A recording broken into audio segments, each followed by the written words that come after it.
Hi everyone, Simon for Horoma Studio. Today we're going to have a look at this really interesting and minimalistic image called Isolation. The idea overall was to depict like the pandemic situation and like this idea that people are like isolated from each others. So that's an interesting topic for an interesting image. Every time like an image becomes like too minimalistic or minimalist or whatever, it gets really subjective. Like I like to have like, I would almost like unbiased approach to why things work or not. Sometimes it becomes like to be in a realm that is a bit too subjective. So I have like a lot of comments, but they're not necessarily gonna make like a better image. They're just gonna make like a different image, if that makes sense. So overall, there's one thing that I think, like if we talk just about it's going to be mainly about composition. So maybe I'm going to keep it for the end actually. I think the lighting, if we start with that, is interesting. There's like a nice progression from like one hue to another, which is quite nice. We have interesting highlights that I would actually have tried to keep on other like metal elements, so that you have like some nice specular, or even like on this one, or even on the chain link here. But overall the lighting is interesting. Whoops. So that's nice. In terms of like small 3D details, I think one thing that was nice is that you have this sort of like progression of like there's a, how's it called, like a fog. The thing is, and the fog is interesting because it makes elements being easier to differentiate from one plane to another. The one thing though, when it happens, that you want to keep in mind is that you know that perfectly sharp edges don't really exist in real life. So what I would have done, especially on this guy, and especially since it's like a sort of concrete, is to have like try to play, you can even like Photoshop it if you're too lazy, but try to have like a geometry or displacement thing that sort of make it way more irregular, because this is how it's gonna be. Here I'm unsure about the fact that this edge should even exist, because you see that you have like a progression that goes from light to dark, and then suddenly it stops and it's light again. So it's a bit misleading. So I think there's something like that needs to happen here. And in terms again in terms of edges, is to have maybe something slightly different as well for here, like a little bit more defined basically. But that's pretty much it. The tree looks okay-ish. It's a bit bulky, but it's hard to model anyway.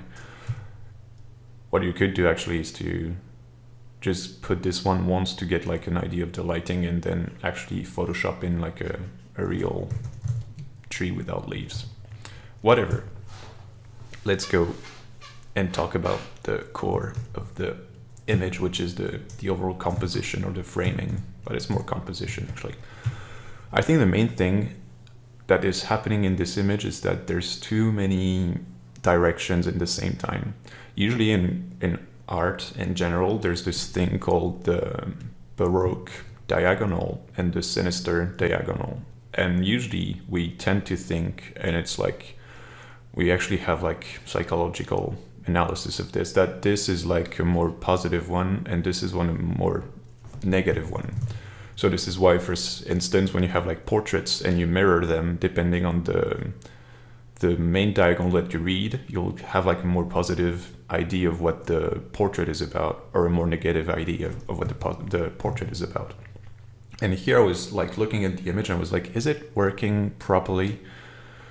Because the thing is, like, we have this idea of isolation. So for me, isolation is well, I mean, not for me, but like I guess the idea here is that isolation is a negative feeling. So if it's a negative feeling, you kind of want to play with like diagonals that would go that way, because, well, it usually, like, if you look at it, will reinforce it. The thing is, so I was playing with the flipped canvas and just like having a look at which one goes best. And I was like, I think one works better than the other, or at least differently. For instance, this one, where we have like this diagonal going up to like a bright thing and is like in the way we read an image from left to right, you have this sort of like positive aspect. Whereas if you go from this one, you have like this thing, and then it means we sort of go down to like a darker area.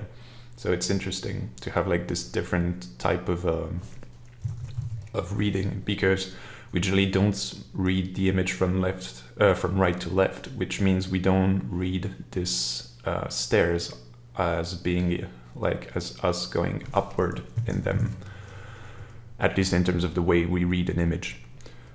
The interesting thing though is that we have this thing, but we also have this element in the foreground that is a little bit too, like it's perfectly centered, which drags a lot of attention, even though there's not too much contrast. We still like can read it quite a lot, and we have like this nice highlight here. So the thing is, basically, I think in terms of legibility and message, there's too many directions at the same time. So we have this going that way, we have this going that way, we have this going that way, this going that way. And it means that there's no like clear message in a way. So I would think that there's something to do. And also just one other thing that is quite fun as well is that depending on how this object look, if it looks on the left or on the right, you're going to have like a different feeling as well, or a different perception of it, which is something that you have to keep in mind. So it's interesting to think that with so few elements, which is a tree, a stair, and a chair, you can manage to really make like completely different outcome, I may say. So as I said in the introduction, I don't really know which one would be better because it's hard to tell, but I think it's interesting and important to have in mind what's actually happening. Like the more I look at them, the more I think the flipped version works better. But I'm not entirely sure of why.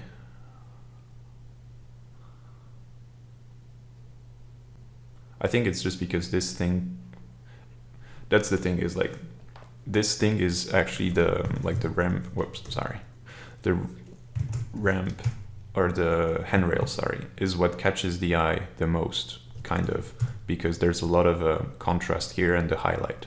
And it's something that goes upward, which makes it catch the eye even more. And it goes to something that is brighter. So it's not necessarily that it means it's better, like the composition is better. It just means that we read it more naturally. Whereas the other version,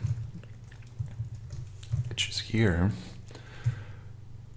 we have this thing that catches our eye, but then we have something that goes downward to something that is quite dim, which means that basically in terms of flow, we stay here most of the time or go here, which means that we're not really navigating.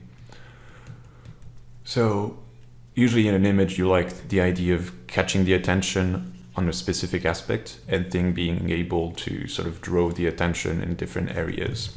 But if the contrast or if the way elements are linked is not really legible, then it means that you're actually going to look at something and then just stop looking at the image. So yeah, I don't think I can say more. Like, it's really more like an analysis rather than a proposal of what should be done better, beside like the technical elements I mentioned in the beginning. So I'll stop here. Overall, it's a really interesting image. And as I said, it's really interesting to see how few elements can start a conversation about how things should be ordered in space so that it convey the ideas that you want to convey. So good job on that. And yeah, I hope the little, concepts I mentioned of like the diagonals and stuff like that did some like was interesting to you, and that you'll manage to use them in the, or keep them in mind in your future projects. So yeah, thanks guys, and I'll see you in the next Teardown. Cheers.